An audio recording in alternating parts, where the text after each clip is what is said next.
Hello everyone, so this is the third video of chapter number 6 agro based industries से हम लोग start कर रहे हैं। तो बेसिकली इसमें ज़्यादा डिटेल्स में हम लोग जाएंगे नहीं, हम लोग सिर्फ ऊपर कवर करेंगे कि मेन इसका मीनिंग क्या होता है, यूजेस क्या है, उसके बारे में हम बात करेंगे।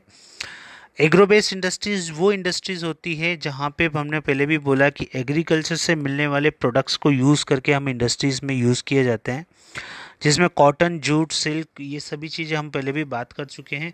अगर आप यहाँ देखोगे तो इसमें टेक्सटाइल इंडस्ट्री की बात हो रही है, जहाँ पे बहुत सारी प्रोसेस से होके वो कपड़ा गुजर रहा है और वो पर्टिकुलर मैन्युफैक्चरिंग हो रहा है। तो ये भी एक तरह से टेक्सटाइल इंडस्ट्री जो है वो एग्रो बेस्ड इंडस्ट्री के अंदर काउंट होती है, और इसको हम प्रोसेसिंग इंडस्ट्री के नाम से भी जानते हैं। ओके, कॉटन इंडस्ट्री की हम बात करें कि जहाँ पे कॉटन्स को ग्रो किया जाता है और फिर फाइनल कंजप्शन के लिए या मैन्युफैक्चरिंग के लिए प्लांट्स में इसको डिस्ट्रीब्यूट किया जाता था। और इंडिया के अंदर जो फर्स्ट टेक्सटाइल मिल इस्टेब्लिश हुई थी मुंबई में 1854 के अंदर इस्टेब्लिश हुई थी। ठीक है ना। अब उसके बाद हम आगे बात करेंगे।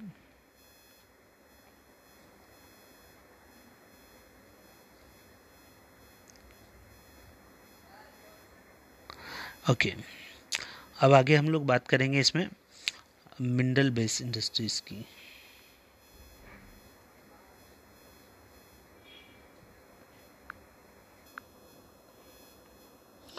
ये जो मैप आप देख रहे हैं, ये मैप आपको वो देखना है थोड़ा अच्छे से, क्योंकि इसके ऊपर से मैप भी एग्ज़ाम्स में पूछे जाते हैं।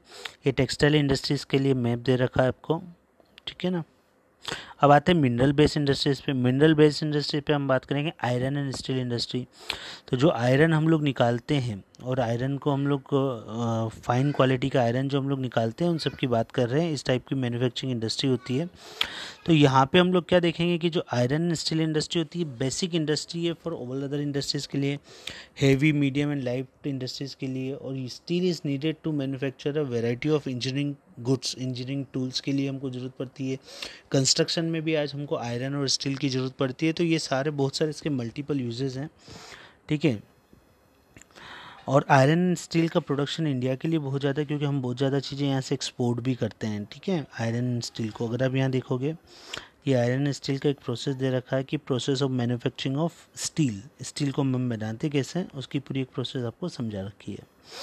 फिर से एक और मैप दे रखा है आपको, आयरन स्टील प्लांट्स इंडिया में कहाँ कहाँ हैं। तो आप देखिए, बोकारो के अंदर, जमशेदपुर, राउरकेला, दुर्गपुर, भिलाई, ये सब जो अलग अलग प्लेसेस हैं, यहाँ पे पर्टिकुलर आपको स्टील्स के प्लांट मिल जाएंगे। फिर अगर हम आगे देखेंगे, और स्टील का एक प्लांट मैंने अभी इंडिया का जो पब्लिक सेक्टर का है उसका नाम बताया था मैंने आपको, सेल।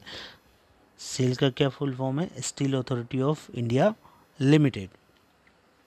आगे हम बात करेंगे aluminium smelting. Aluminium smelting industry की हम बात करेंगे, जहाँ पे पर्टिकुलर ये भी मिनरल बेस्ड इंडस्ट्री का ही पार्ट है, जिसमें हम बात करेंगे कि it is the second most important metallurgical industry in India, है ना। मेटलर्जिकल, जिसमें हम लोग फाइन क्वालिटी का मेटल्स वगैरह निकालते हैं। ठीक है। तो ये particular aluminium smelting plants in the country are located in Orissa. ये पर्टिकुलर कहाँ पे है, हमको उड़ीसा के अंदर मिलेंगे। ये आप पिक्चर में देख सकते हैं। यहाँ पे उड़ीसा के अंदर है, वेस्ट बंगाल, केरला, उत्तर प्रदेश, छत्तीसगढ़, महाराष्ट्र, तमिलनाडु, इन सभी जगह पे एल्यूमिनियम स्मेल्टिंग इंडस्ट्री बहुत ज़्यादा मिलेगी। और यहाँ पे अगर आप देखेंगे तो ये एक प्रोसेस दे रखी है एल्यूमिनियम स्मेल्टिंग इंडस्ट्रीज़ की, कि किस तरीके से पर्टिकुलर प्रोडक्शन होता है। ठीक है। फिर अगर हम आगे बात करें, नेक्स्ट केमिकल इंडस्ट्री। और केमिकल इंडस्ट्रीज़ की अगर हम बात करें, तो केमिकल इंडस्ट्रीज़ भी इंडिया में बहुत ज़्यादा ग्रोइंग हो रही है, और rapid growth, and it's has been recorded in both inorganic and organic sectors. दोनों ही सेक्टर्स में काम आती है। और यहाँ पे आप देखेंगे तो ये एल्यूमिनियम का तो हम पहले से ऑलरेडी बात कर चुके हैं। ठीक है। Fertilisers, synthetical fibres, plastic, adhesive, paints बनाने के लिए, डाइज बनाने के लिए, सब के लिए हमको केमिकल इंडस्ट्रीज़ की ज़रूरत पड़ती है। ठीक है। उसके बाद हम बात करेंगे फर्टिलाइज़र इंडस्ट्रीज़। तो बहुत सारे डीएपी खाद आपने सुना होगा, डीएपी का।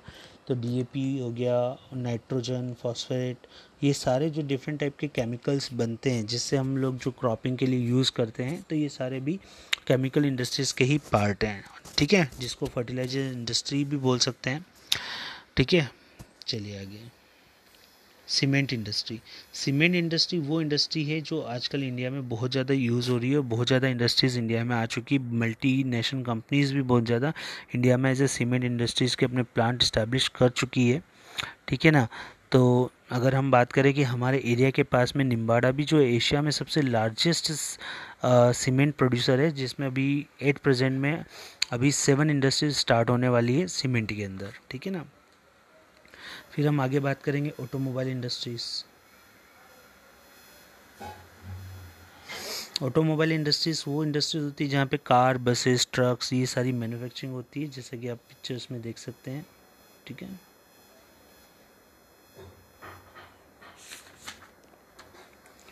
उसके बाद हम बात करेंगे यहाँ पे पर्टिकुलर एनटीपीसी का एक आपको पैराग्राफ दे रखा है, तो आप लोग एक बार इसको जस्ट रीड कर लीजिएगा, ठीक है।